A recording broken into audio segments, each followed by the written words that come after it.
دو چیزیں ہیں جو بالمقابل ہیں، اور ایک چیز دوسرے چیز کو منع کر رہی ہے، دوسری چیز پہلے چیز کو منع کر رہی ہے، اسی کا نام تعارض ہے۔ یہ جو معنی ہے لغوی معنی، یہی معنی در حقیقت عرفی معنی بھی ہے تعارض کا۔ جب ہم کہتے ہیں کہ دو چیزیں آپس میں متعارض ہیں، تو یعنی ایک چیز اگر جائز کہہ رہی ہے تو دوسری چیز اسے حرام کہہ رہی ہے۔ ایک چیز، ایک حکم بتلا رہا ہے کہ آپ بیٹھ جاؤ، تو دوسرا حکم بتلا رہا ہے کہ نہیں آپ کھڑے ہو جاؤ۔ ایک حکم دوسرے حکم کو روک رہا ہے اور دوسرا حکم پہلے حکم کو روک رہا ہے، ایک حکم دوسرے حکم کے بالمقابل موجود ہے۔ اصطلاحی تعریف کرتے ہوئے کہتے ہیں تقابل الدلیلین بحیث یخالف احدہما الآخر، دو دلیلوں یا اس سے زیادہ ادلہ کا آپس میں ایک دوسرے کے بالمقابل ہونا اس طرح سے کہ ایک دلیل دوسرے دلیل کے مخالف ہو۔ اگر ایک ہی دلیل ہے تو اس میں تعارض نہیں پیدا ہو سکتا، تعارض کے لیے کم از کم دو دلیلوں کا پایا جانا ضروری ہے۔ صرف دو دلیلیں ہیں تب بھی تعارض متحقق نہیں ہوگا، دو دلیلیں اس اعتبار سے کہ ایک دلیل دوسرے دلیل کی مخالفت کرتی ہو۔ ایک دلیل میں کہا جا رہا ہے کہ آپ بیٹھو اور دوسرے دلیل میں کہا رہا ہے کہ کھڑے ہو جاؤ۔ ایک دلیل میں کہا جا رہا ہے کہ آپ جاگیے، دوسرے دلیل میں کہا جا رہا ہے کہ سو جائیے، یعنی دونوں متضاد چیز ہے۔ سمجھ گئے نا؟ پھر اس کے بعد کہتے ہیں وَأَقْسَامُ التَّعَارُضِ أَرْبَعَةٌ، تعارض کی چار قسمیں ہیں۔ تعارض کی چار قسمیں ہیں۔ پہلی قسم ان یکون بین دلیلین عامین وَلَهُ أَرْبَعُ حالات، تعارض دو عام دلیلوں کے مابین ہوں، اور عام پڑھ چکے ہیں آپ، لہذا اس کے اعادے کی ضرورت نہیں ہے۔ یعنی ایک دلیل عام ہے اور اس کے بالمقابل جو دوسری دلیل ہے وہ بھی عام ہے۔ یہ پہلی قسم ہے تعارض کی، یعنی تعارض دو عام دلیلوں کے مابین ہوں، کہتے ہیں وَلَهُ أَرْبَعُ حالات۔ اور جب تعارض دو عام دلیلوں کے مابین ہوگا تو پھر اس کی چار صورتیں بن سکتی ہیں، چار حالتیں ہو سکتی ہیں۔ نمبر ایک، ان يمكن الجمع بينهما بحيث يحمل كل منهما على حال لا يناقض الآخر فيها فيجب الجمع۔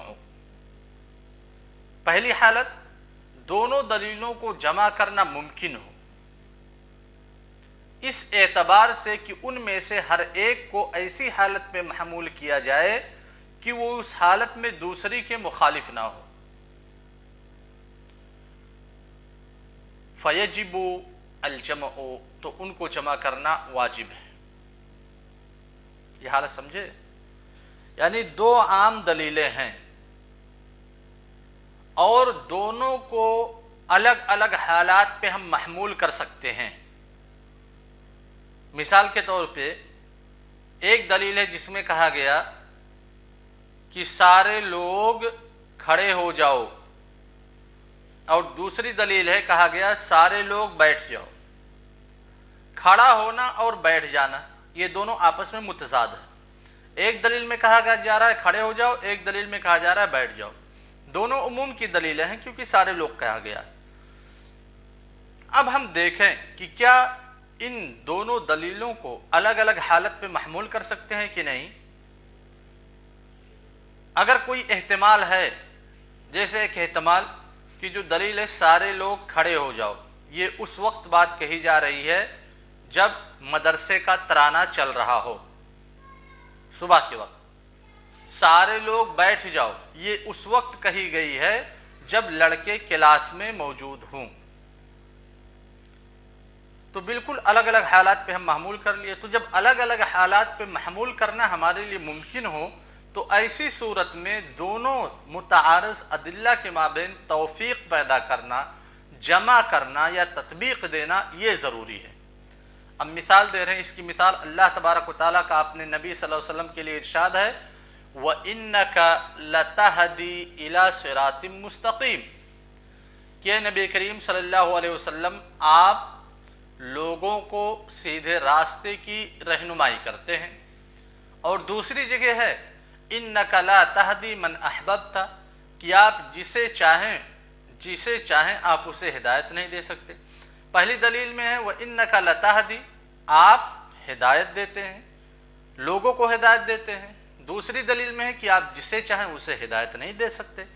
ایک پہلی دلیل میں نبی کریم صلی اللہ علیہ وسلم کے لیے ہدایت کو ثابت کیا گیا کہ آپ ہدایت کے مختار ہیں، ہدایت پہ آپ کا اختیار ہے۔ دوسری دلیل میں اس کی نفی کی گئی کہ ہدایت آپ کے اختیار میں نہیں ہے، لہذا دو ادلہ کے مابین تعارض پیدا ہوا۔ والجمع بینہما، دونوں کو کس طرح سے جمع کیا جا سکتا ہے، کس طرح سے تطبیق دی جا سکتی ہے دونوں کے درمیان؟ ان الآیہ الاولی یراد بها ہدایت الدلالہ الی الحق، کہ پہلی آیت میں جس ہدایت کا تذکرہ کیا گیا ہے اس ہدایت سے مراد حق کے راستے کی طرف رہنمائی کرنا ہے۔ وَهَذِهِ ثَابِتَةٌ لِلرَّسُولِ صلی اللہ علیہ وسلم، اور حق کے راستے کی طرف رہنمائی کرنا یہ اللہ کے رسول صلی اللہ علیہ وسلم کے لیے ثابت ہے۔ حق کے راستے کی طرف کوئی بھی انسان رہنمائی کر سکتا ہے، جس کے پاس بھی جانکاری ہے وہ رہنمائی کر سکتا ہے۔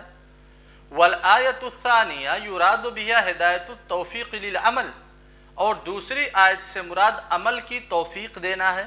دوسری آیت میں جو ہدایت مقصود ہے وہاں پہ ہدایت التوفیق مراد ہے، یعنی عمل کی توفیق دینا ہے، اور عمل کی توفیق یہ اللہ تبارک و تعالیٰ کے ہاتھ میں ہے، کسی انسان کے ہاتھ میں نہیں ہے، نہ نبی صلی اللہ علیہ وسلم کے نہ کسی اور کے ہاتھ میں، لہذا دونوں میں تطبیق کی صورت نظر آ رہی ہے۔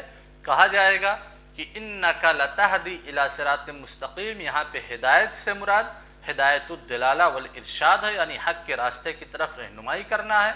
اور وَإِنَّكَ لَا تَهْدِي مَنْ أَحْبَبْتَ، یہاں پہ ہدایت التوفیق مراد ہے۔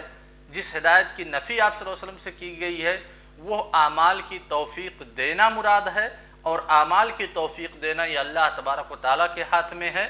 لا یملکہ الرسول صلی اللہ علیہ وسلم ولا غیرہ، نہ تو اللہ کے رسول صلی اللہ علیہ وسلم کے ہاتھ میں ہے نہ ہی کسی دوسرے کے ہاتھ میں۔ تو یہ تعارض کے چار اقسام کا تذکرہ چل رہا ہے۔ پہلی قسم ہے تعارض کی کہ تعارض دو عام دلیلوں کے مابین واقع ہو۔ جب دو عام دلیلوں کے مابین تعارض واقع ہوگا تو اس کی چار حالتیں بیان کی گئیں۔ پہلی حالت کا تذکرہ کیا گیا کہ اگر دونوں کو ایک دوسرے کے، دونوں کو الگ الگ مقامات پر محمول کیا جا سکتا ہے تو ایسی صورت میں توفیق دینا، تطبیق دینا، جمع کرنا واجب ہے، اس کی مثال دی گئی۔ اب دوسری حالت کیا ہے کہ یہ تطبیق کی صورت ممکن نظر نہ آ رہی ہو، دونوں دلیلوں کو ہم جمع نہیں کر سکتے، دونوں کے مابین توفیق نہیں دے سکتے، تو ایسی صورت میں کہتے ہیں فَإِن لَمْ يُمْكِنْ الْجَمْعُ، یہ دوسری صورت ہے۔ اگر جمع کی صورت نظر نہ آ رہی ہو فَالْمُتَأَخِّرُ نَاسِخٌ إِنْ عُلِمَ التَّارِيخُ فَيُؤْمَلْ بِهِ دُونَ الْأَوَّلِ، تو جب جمع کی صورت نہیں نظر آ رہی ہے تب ہم چلیں گے ناسخ اور منسوخ کی طرف۔ اگر ہمیں تاریخ معلوم ہے کہ ایک نص پہلے وارد ہوئی ہے سن 3 ہجری میں اور دوسری نص سن 5 ہجری میں، 3 ہجری میں جو نص وارد ہوئی ہے وہ 5 ہجری میں وارد ہونے والی نص کے مخالف ہے، تو ایسی صورت میں ہم جو متأخر میں نازل ہوئی ہے یعنی سن 5 ہجری میں اس کو ناسخ مان لیں گے اور اسی پہ عمل کریں گے، اور جو سن 3 ہجری میں متقدم ہے وہ منسوخ مان لیں گے اور وہ غیر معمول بھی ہوگا۔ جیسے اللہ تبارک و تعالیٰ کا قول صیام کے بارے میں فَمَن تَطَوَّعَ خَيْرًا فَهُوَ خَيْرٌ لَهُ وَأَن تَصُومُوا خَيْرٌ لَكُمْ إِن كُنتُمْ تَعْلَمُونَ، کہتے ہیں فَهَذِهِ الْآيَةُ تُفِيدُ التَّخْيِيرَ بَيْنَ الْإِطْعَامِ وَالصِّيَامِ مَعَ تَرْجِيحِ الصِّيَامِ، اس آیت میں فَمَن تَطَوَّعَ خَيْرًا، جو شخص نیکی میں سبقت کرے گا وہ اسی کے لیے بہتر ہے، لیکن تمہارے حق میں بہتر کام روزے رکھنا ہی ہے۔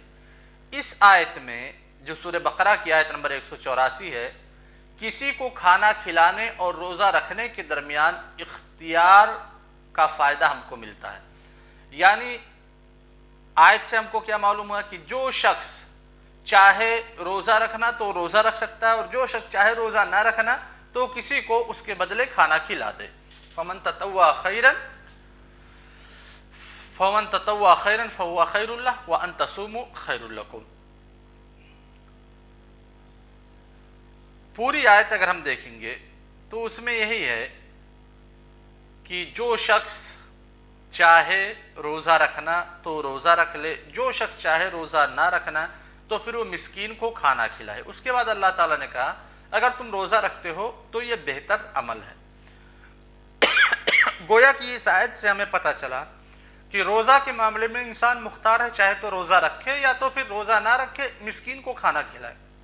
اس کے بعد جو دوسری آیت ہے، اس آیت کے فوراً بعد 185 نمبر سورہ بقرہ کی آیت فَمَنْ شَهِدَ مِنْكُمُ الشَّهْرَ فَلْيَصُمْهُ، کہ تم میں سے جو شخص بھی اس مہینے کو پائے، یعنی رمضان کے مہینوں کو پائے تو اس کے لیے کیا ہے؟ فَلْيَصُمْهُ، تو اس مہینے کا روزہ رکھنا ضروری ہے۔